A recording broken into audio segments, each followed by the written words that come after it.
Assalamualaikum warahmatullahi wabarakatuh. Tiba saatnya sahabat pembelajar edukasi yang masih setia di channel Kak Rifa Iparwis di tema yang ke-12 tentang kali ini akan membahas tentang pengujian perakitan komputer. Seberapa penting materi ini? Hasil perakitan komputer tidak langsung bisa digunakan, tetapi harus diujikan melalui tahapan tertentu. Terkadang muncul suatu pesan atau kode jika dalam proses perakitan ada yang salah. Jadi, untuk memastikan hasil rakitan itu benar, harus dilakukan pengujian. Apa sajakah yang harus dilakukan? Penasaran bukan? Baik, tema yang ke-12 ini adalah pengujian perakitan komputer. Sebagai ciri khas dari channel Kang Ahmad Rifa Iparwis, ada 4 pertanyaan yang menjadi fokus dan harus dijawab di video pembelajaran kali ini. Yang pertama, sebutkan dan jelaskan hal apa sajakah yang dilakukan dalam pengujian perakitan komputer. Kedua, jelaskan yang dimaksud dengan melakukan POS dalam pengujian perakitan. Yang ketiga, sebutkan dan jelaskan maksud dari kode bit, kode angka, dan kode pesan teks pada saat pengujian perakitan komputer saat terjadinya kesalahan.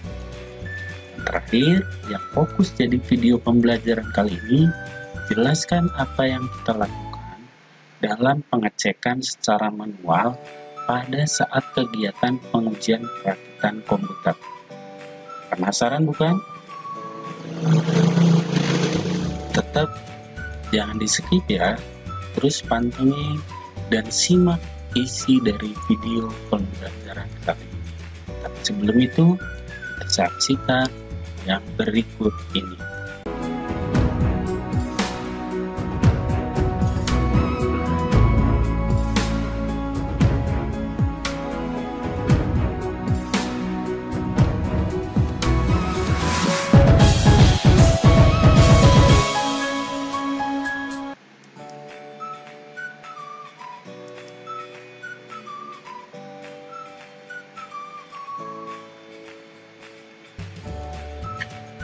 Baik sahabat pembelajar edukasi, teman setia Kang Ahmad Rifa Iparwis, kembali lagi saatnya kita bahas tuntas tentang pengujian setelah perakitan.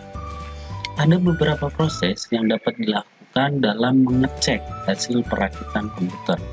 Yang pertama adalah dengan melakukan POS atau Power on Cell Test.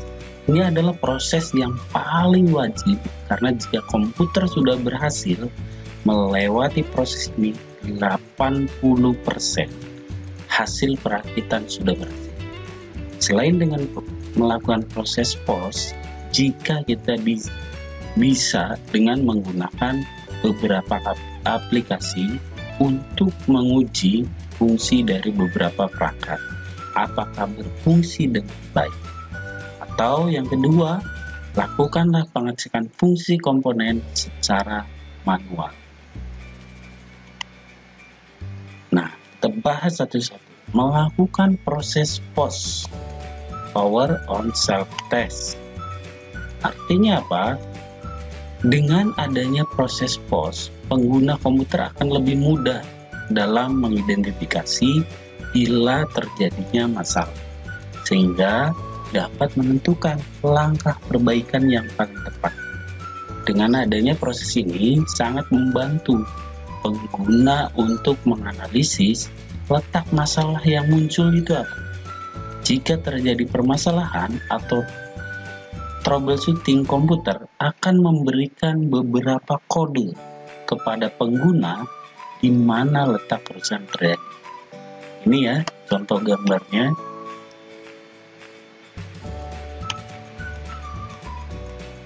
Kenapa kita harus melakukan POS? Apa sih sebenarnya tugas utama BIOS pada saat POS? Berarti ini peran BIOS. Kita ingat, BIOS memeriksa register CPU. 2. Memeriksa keberadaan kode BIOS itu sendiri. 3. Memeriksa keberadaan komponen-komponen dasar seperti DMA, timer, interrupt, controller. Yang 4. Mencari, mengukur, dan memeriksa memori utama sistem. 5. Menginisialisasi BIOS.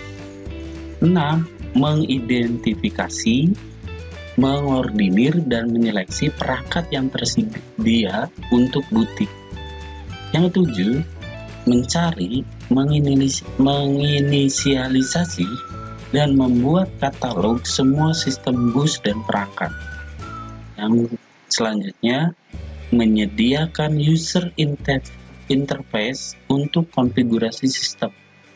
Selanjutnya, membangun sistem environment sesuai target yang diminta sistem operasi. Ini tugas-tugas BIOS. Jadi sangat penting ketika kita lakukan. Yang pertama adalah power on self test atau POS. Kemudian jika terjadi kesalahan atau ada sesuatu yang troubleshooting pada komputer, maka akan dikeluarkanlah 3 bentuk kode. Sekali lagi ingat ya, 3 bentuk kode. Yang pertama bisa berupa kode suara bip, tit, itu bunyi. Kemudian kedua, kode angka yang tampil di monitor. Atau 3, kode pesan singkat, pesan error. Sekali lagi, 3 kode kesalahan yang akan muncul jika komputer itu terjadi kesalahan. Baik hasil awal rakitan atau komputer yang sudah rutin dipakai. Kode kesalahan ini diberikan tergantung pada jenis merek BIOS. AMI BIOS, Power BIOS, atau PINIC BIOS itu tiap BIOS memiliki kode masing-masing, tapi kodenya 3. Kode suara, kode angka, atau pesan error. Paham ya sampai sini? Mudah bukan? Sekarang kita kenali kode jenis bip kode atau jenis kayak kode suara. Merupakan hasil ini tes awal hardware yang dilakukan oleh BIOS pada saat POS atau power on self test. Kemudian untuk memastikan semua perangkat keras berfungsi dengan benar. Sekali lagi, memastikan perangkat keras berfungsi dengan benar. Jika komputer berhasil melakukan POS, akan mengeluarkan suara bip tunggal. Jadi, keluar kode bip juga ada yang merupakan benar. Atau jika bunyinya, kenapa kita pertama menyalakan komputer itu bunyi 1 kali, itu tandanya komputer itu benar. Tetapi ada beberapa kode-kode tertentu jika bunyinya beberapa atau ada pola tertentu itu menunjukkan tanda tidak normal. Jelas sampai sini? Oke. Nah, contoh pada pengujian award BIOS. Kalau kondisi baik itu 1 kali. Tapi jika beberapa kali, contohnya 1 bit panjang, itu problemnya ada di memori.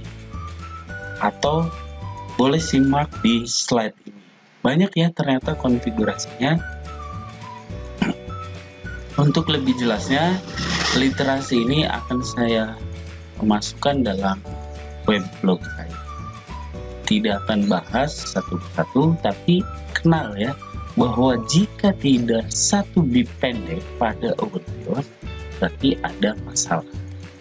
Sip. Oke. Kemudian pengujian pada jenis AMI BIOS. Justru 1 bit pendek di DRAM atau RAM-nya gagal merefresh. Itu ya. Beda kan? Setiap BIOS itu beda. Atau di sini banyak, ada yang 11 kali, ada yang sedikit panjang gitu ya. Itu macam-macam. Jadi sekali lagi tiap BIOS beda-beda, dan ini tanda-tandanya, kondisinya bip bagaimana, dan gejalanya itu bagaimana. IBM BIOS tidak ada bip. Wah, justru tidak ada bip di IBM BIOS, power supply pasti rusak. Tapi satu bip pendek sama yang tadi ya, itu normal. Kalau 3 kali bip berarti power supply rusak, atau bahkan ini banyak variasi kondisi bip. Di Phoenix ini beda lagi. Jelas ya, itu tentang kode bip. Yang kedua, kadang kodenya dimunculkan kode angka. Contoh, kalau ada muncul penyebab yang paling mungkin adalah sebuah kesalahan numerik ditampilkan untuk setiap kesalahan terdeteksi di POS atau sistem operasi. Berarti sistem operasinya sudah ada dalam display dan bisa menjadi nomor apa? Contoh, 0176 sistem kanan, sistem ini telah rusak. Berarti sudah ada. Berarti jalankan setup utility. Berarti ini kode ini biasanya sudah ada sistem operasinya. Kemudian di layar kok muncul ada kode ini. Berarti di menunjukkan gejala apa? Di sini ada rata-rata jika board system atau utility. Biasanya ini sudah ada di sistem operasi. Kalau baru merakit memang tidak kelihatan. Jelas ya? Oke, ini banyak kode-kode angkanya. Nanti saya akan bahas tuntas ini di modul dan pertemuan tatap muka. Yang terpenting bagi teman-teman itu paham bahwa bisa kode itu suara, yang kedua ini kode angka. Kemudian kadang yang dimunculkan itu jenis kode pesan teks. Ini banyak sekali. Sama halnya dengan kode suara di atas atau kode pesan berupa teks, ini pun berbeda setiap BIOSnya. Semacam ya. Biasanya ini hubungannya adalah PCI error, kemudian atau primary ID controller resource conflict. Biasanya hubungannya dengan hard disk tidak terbaca, PCI error, atau memori tidak terbaca. Ini banyak sekali. Atau bahkan CMOS display type mismatch, baterai CMOS-nya. Ini bisa disimak di slide. Atau ini pesan di jenis, saya bahas lagi di jenis award BIOS. Ini juga sama, sekitarnya itu tentang CMOS, kemudian seperti ini CMOS, kemudian booting atau configuration checksum error. Biasanya slot bisa. Atau hard disk install failure. Jadi pengendali hard disk tidak ditemukan. Ini yang umum terjadi. Makanya saya kasih tanda tertentu nih. Jelas ya? Atau memory test file. Itu berarti kesalahan saat menguji memori. Atau kita nambah memorinya itu tidak terbaca. Atau keyboard error no keyboard present. Berarti keyboardnya tidak terbaca. Jelas ya sampai sini? Jadi kebanyakan masalahnya hard disk, kemudian memori, kemudian baterai CMOS. Kalau di award BIOS biasanya kalau hard disk, primary master hard disk file. Jelas ya?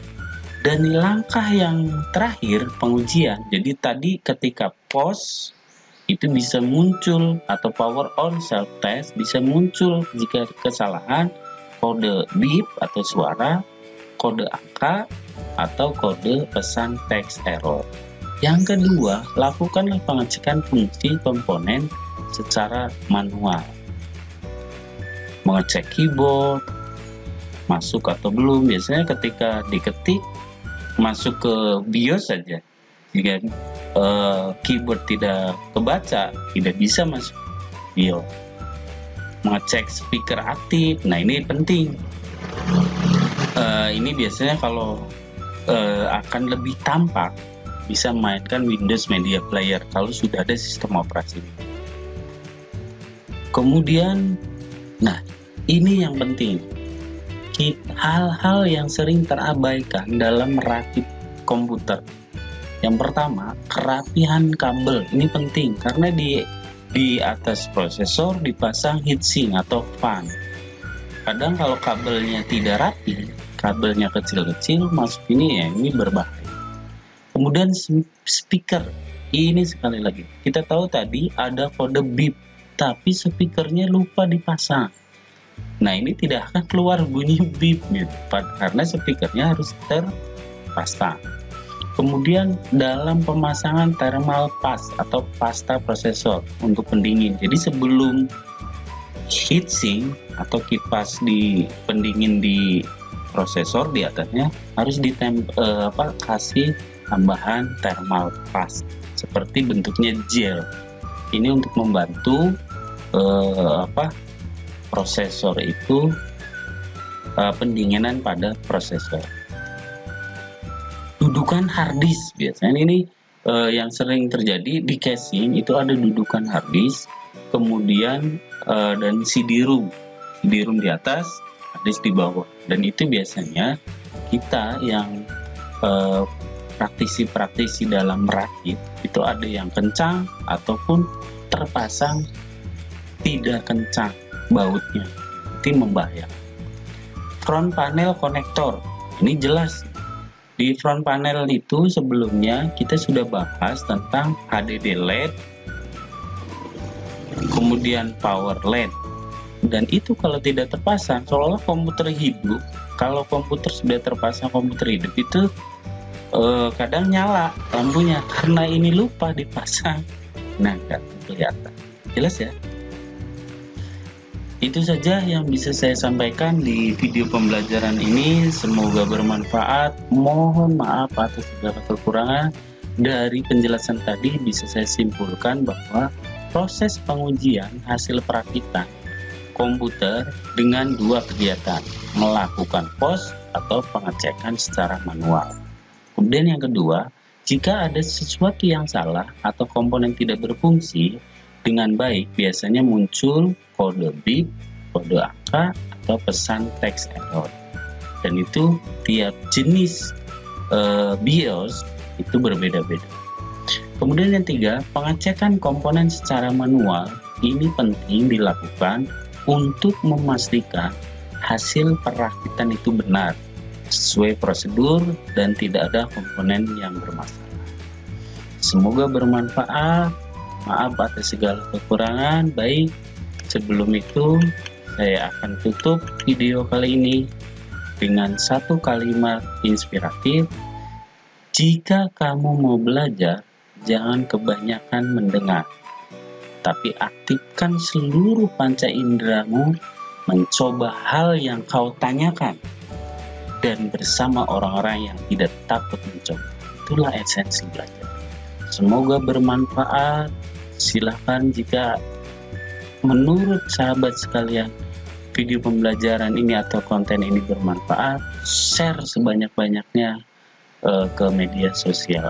Terima kasih. Saya Ahmad Rifai. Assalamualaikum warahmatullahi wabarakatuh.